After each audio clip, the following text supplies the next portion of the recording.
The most dangerous person you'll ever meet won't raise their voice. They won't threaten you. In fact, they might be the calmest, kindest, most composed person in the room. But something about them feels off. You don't know why. You just feel it. A subtle tension in your chest. A smile that doesn't quite reach their eyes. A warmth that somehow leaves you cold. Carl Jung believed that the most dangerous traits in a human being are not the ones we can see, but the ones we refuse to see, especially within ourselves. And when someone is completely unaware of their own inner darkness, that's when they become truly unpredictable.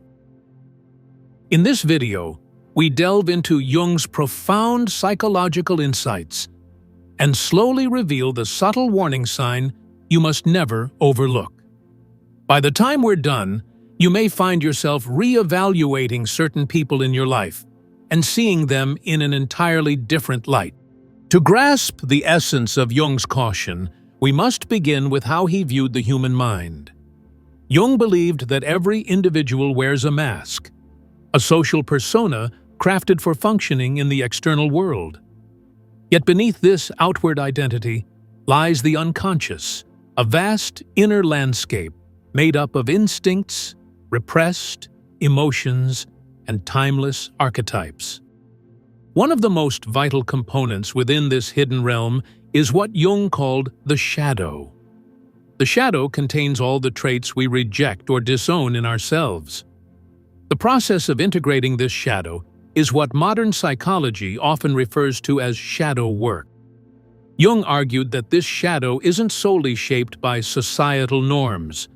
Rather, it arises from the internal conflict between who we truly are and who we believe we're supposed to be. As children, we internalize messages about what is acceptable, admirable, or worthy of love. Traits that don't align with those messages, such as vulnerability, anger, ambition, or independence, are quietly pushed away. Over time, we learn to identify only with the aspects of ourselves that gained approval while suppressing the rest. But the parts we disown do not vanish. They remain beneath the surface, waiting. They influence our responses, our decisions, and even our worldview, often without our awareness. This silent force is what renders the shadow both powerful and perilous, especially when ignored. What's critical to understand is that the shadow is not inherently malicious. It simply exists outside our conscious awareness. It holds our impulses, our jealousy, our fears, and even our hidden gifts.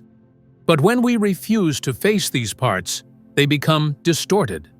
Those who deny their shadow often end up projecting it onto others, something that shadow work specifically aims to prevent by bringing unconscious traits into the light, attributing to the world the very traits they are unwilling to acknowledge in themselves. Jung saw this as a psychological time bomb, and as we journey further, it becomes essential to understand the consequences of leaving the shadow unexamined or completely repressed. When individuals suppress their darker impulses, those feelings do not disappear. They sink into the unconscious. There they gather momentum, waiting for a moment of release. Jung issued a powerful warning: what is not made conscious will be lived out as fate. In essence, the more we avoid recognizing our own flaws, the more those flaws manipulate our lives from behind the curtain of awareness. The unconscious, according to Jung, does not passively store these rejected fragments of the self. It actively transforms them. He viewed the unconscious not as a static reservoir, but as a dynamic force that shapes our inner and outer reality. When essential parts of the self are denied, they do not simply sleep, they evolve seeking expression through indirect and often destructive paths. The more these disowned aspects of ourselves are pushed into the unconscious, the more irrational and symbolic their return becomes. They don't simply fade into silence, they claw their way back through nightmares, compulsive habits, irrational fears, or recurring patterns of self-sabotage. Each of these is a signal, a whisper from the shadow trying to pierce the barrier of consciousness. Carl Jung believed that the longer we ignore such messages, the louder and more disruptive they become, escalating until they push a person to the edge of either breakdown or breakthrough. On the surface, a person repressing their shadow might appear calm, gracious, and well-balanced. Yet beneath that composed exterior lies a storm of unresolved conflict. Over time, the gap between one's outer persona and inner truth creates an unbearable tension that seeks release. Sometimes it bursts forth in emotional outbursts.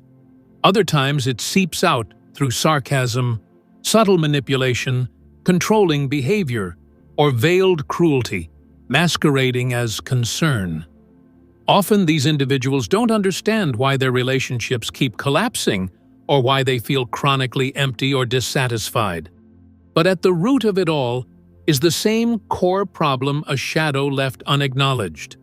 This psychological split becomes especially perilous when paired with a particularly deceptive illusion, one Jung regarded as even more insidious. The people he warned us about most weren't obviously cruel or explosive. Rather, they were those convinced of their own moral perfection. When someone sees themselves as wholly good, morally superior, spiritually enlightened, or fundamentally righteous, they lose the capacity for honest self-reflection. What makes this form of moral purity so dangerous is that it resists critique. People who are certain of their own virtue often reinterpret manipulation as kindness control, as protection or cruelty, as tough love. Their actions may appear ethical on the surface, but beneath the facade lurks a hidden motivation, the refusal to confront their own shadow. Jung taught that the more a person clings to an image of personal goodness, the more likely they are to unconsciously act out its opposite. Because they refuse to believe darkness exists within them, it finds another way to express itself. So what connects all of this? What is the invisible thread that runs through these dangerous patterns? Jung provided a chilling answer. In his view, the most dangerous trait in a person is not the presence of darkness, but the complete absence of shadow awareness.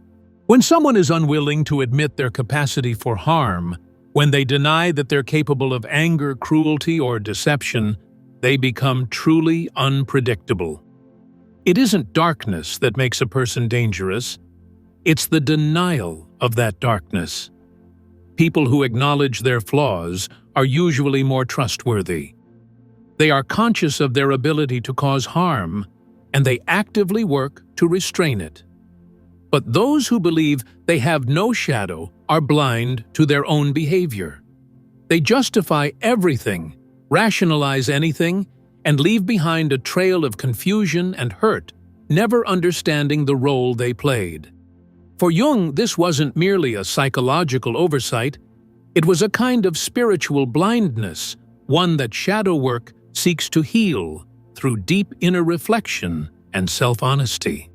So the next time you encounter someone who insists they are always kind, always moral, always right, pause. Ask yourself, what part of themselves are they refusing to see? The answer to that question may save you. And if these ideas have sparked something in you, if they challenge the way you see yourself or others, leave a comment below. I'd love to hear what you think.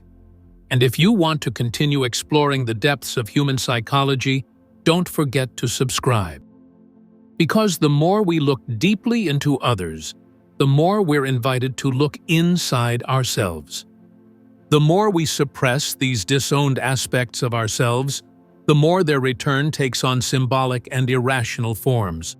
Nightmares, compulsive behaviors, irrational fears, or patterns of self-sabotage may all serve as signs that the shadow is trying to pierce through the surface of consciousness. Carl Jung believed that the longer we turn away from these signals, the more they intensify, pushing a person toward either breakdown or breakthrough.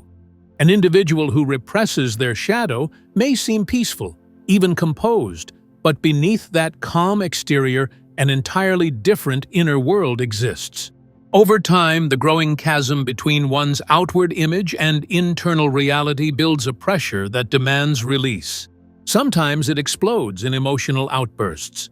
Other times it seeps out in sarcasm, controlling tendencies, or quiet cruelty cloaked in concern. These individuals often can't explain why they ruin relationships or feel a constant sense of dissatisfaction.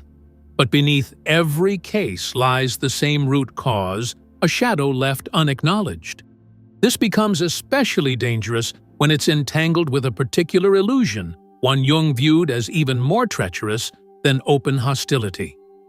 The people he warned us about most weren't the obviously violent or aggressive ones. They were those who truly believed they were entirely good. When someone sees themselves as morally pure, spiritually superior, or fundamentally righteous, they often lose the ability to critically examine their own behavior. The danger of moral superiority lies in its resistance to self-awareness. People who are certain of their own goodness will often reframe manipulation as help control, as protection, or even cruelty as tough love. Outwardly, their actions may appear ethical, but beneath the surface, there's another motive: the refusal to confront their own shadow. Jung taught that the more someone clings to a virtuous identity, the more likely they are to unconsciously act out its opposite, precisely because they've buried any awareness of its existence deep within. So what binds all these patterns together? What thread runs through these dangerously unaware behaviors? Jung offered a chilling insight, but before we dive into it, if this video has offered you something meaningful, consider sharing it with someone who might benefit from these ideas. Now let's return to what Jung called his most disturbing realization: the most dangerous trait in a person is not the presence of darkness, but the complete absence of shadow awareness. When someone refuses to acknowledge their own potential for harm, when they see themselves as incapable of anger, cruelty, or deceit, they become truly unpredictable. Danger doesn't lie in the existence of darkness. It lies in its denial. Those who recognize their flaws tend to be more trustworthy because they're aware of their potential to wound others and consciously seek to prevent it. But those who believe they have no shadow are blind to their own behaviors. They justify everything, rationalize anything, and leave a trail of confusion, never understanding the harm they've caused. In Jung's eyes, this wasn't merely a psychological failure. It was a form of spiritual blindness. So the next time you meet someone who insists they're always kind, always moral, always right, pause. Ask yourself, what part of themselves are they refusing to see? The answer could very well protect you. If these reflections have stirred something within you or challenged the way you perceive yourself or others, leave a comment below. I'd love to hear your thoughts. And if you are fascinated by exploring the deeper currents of the human mind, follow us. Because the deeper we look into others, the more we inevitably find ourselves drawn into our own psyches. That journey inward is at the heart of shadow work, a path toward wholeness and integration.